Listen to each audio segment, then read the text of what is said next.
beds around. Virtually every sprinkler company in town uses good heavy, what we call Schedule 40 pipe that goes right out to the soil.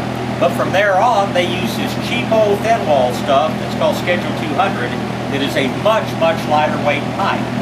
And it probably saves you 2% in the cost of the pipe. Tell them that you'll pay the extra 2% that you want Schedule 40 pipe throughout the landscape. It again can make a big difference in the long run as to how it lasts. And you're going to be doing some digging around sooner or later.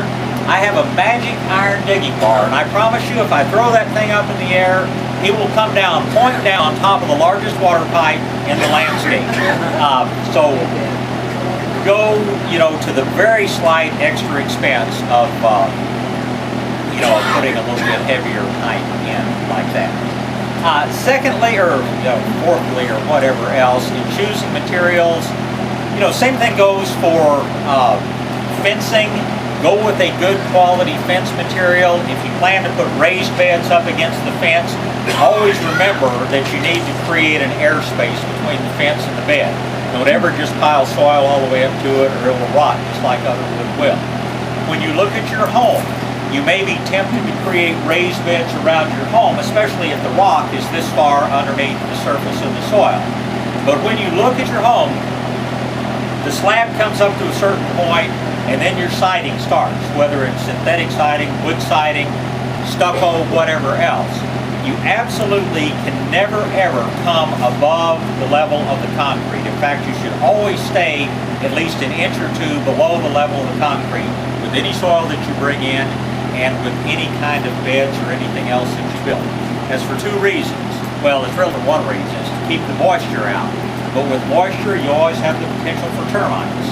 And that's, again, you just don't ever want soil up above the level of your slab. You say, why am I telling you this? Well, in your planning process, when you're planning your flower beds and things like that, go around and look at the foundation of your home. And if there are any places that your foundation is very close to ground level, you may have to even scoop out some of the material that's there to be certain that you never have soil or mulch piled up above that point. I don't agree with the people that say, oh, mulches bring cockroaches, or mulches bring termites, or whatever else. And on the subject of termites, they are nothing to panic about.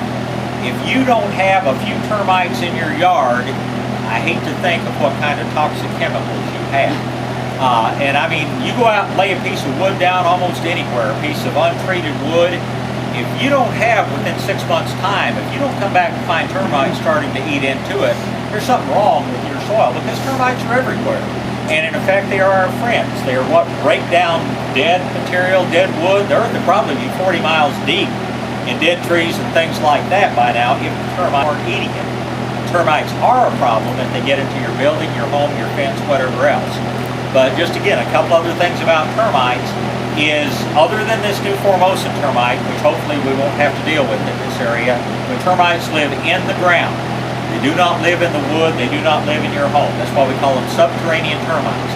They live underground and they come up into the wood to feed. They create little tunnels, little tubes that they call them, that they move through. So seeing a termite somewhere is not cause to run out and pay a pesticide applicator a huge amount of money to come in and kill the termites. If you have in your home, yeah, that's a whole different matter. You need to get them taken care of. But very important in creating and building your beds that you do not have the soil raised up, above the actual height of the slab.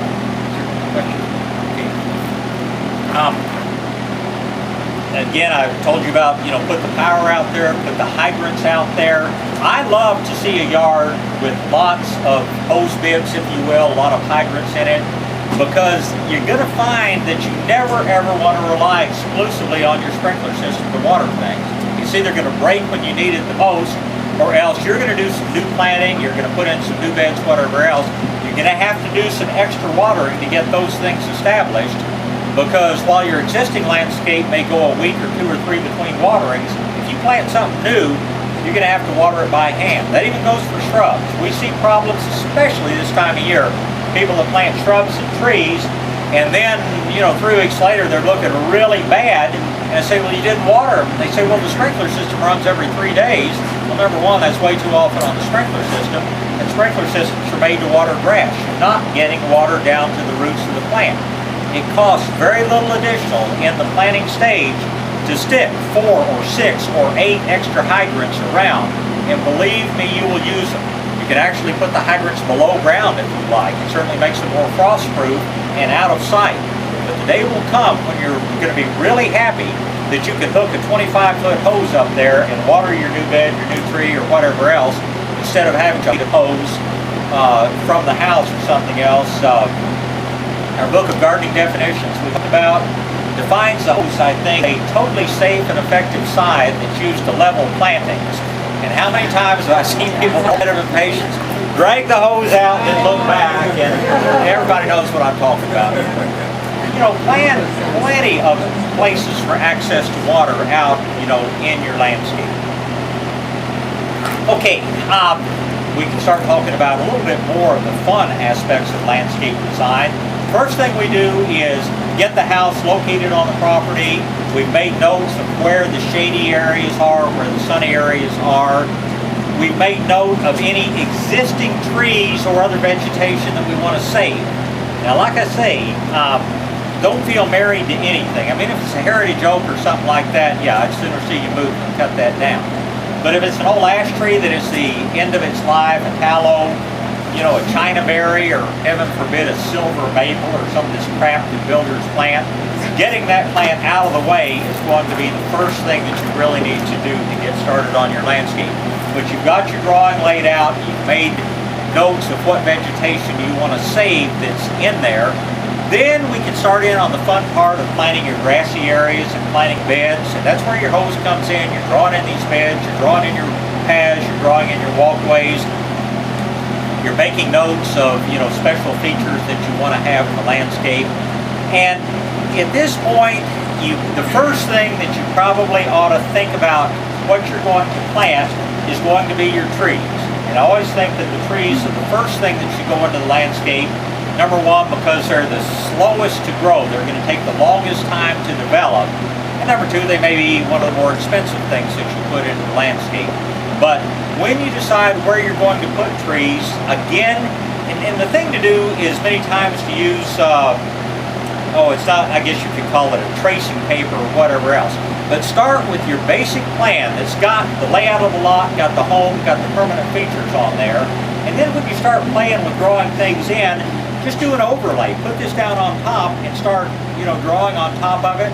When you realize you screwed up the first one, you rip it off, you put another sheet. You go to an office supply and buy a whole pad of this stuff for just a few dollars. And it's really a great thing to do. But play around with drawing in your tree and drawing in the shadow that it's going to cast, because this can be important long run for a number of reasons. If you're concerned about energy conservation, be sure and plant a couple of big trees that are going to shade your home, shade your roof on the west side of the house, because that, of course, is the sunniest and hottest side. And in our part of the world, we're a whole lot more concerned. We spend a lot more money on air conditioning than we do on heating. But if you're concerned about heating, plant deciduous trees out there, because they're going to give you nice leafy shade in the summer months, but then in the winter they're going to drop their leaves and you're going to have the sun warming that part of your home. Now it's going to make your landscaping a little bit more challenging, because you're going to plant plants that have to be able to take the shade in the summer and the sun in the winter. But again, it's a very important thing to think about.